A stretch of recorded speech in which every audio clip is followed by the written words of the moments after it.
Welcome to the Learning Pines YouTube. We hope this video helps. In this video, I will show how to make avocado bread. First, gather your ingredients. 2 ripe avocados, 1 3/4 cups of all-purpose flour, 1 cup of sugar, 2 eggs, 1/2 cup of vegetable oil, 1 teaspoon of baking soda, and 1/2 teaspoon of salt. Begin by mashing the avocados thoroughly in a large bowl. This forms the creamy base for your delicious bread. Next, in a separate bowl, whisk together the flour, baking soda, and salt. In the bowl with the mashed avocado, add the sugar, eggs, and vegetable oil, mixing until well combined. Gradually add the dry ingredients to the wet mixture, stirring just until everything is incorporated.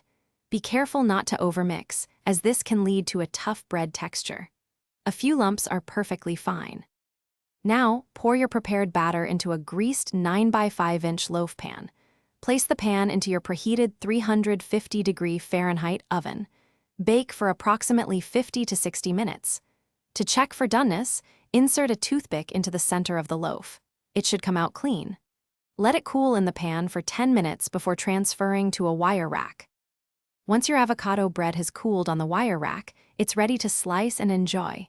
This bread is wonderfully moist and subtly sweet, perfect for breakfast or a snack.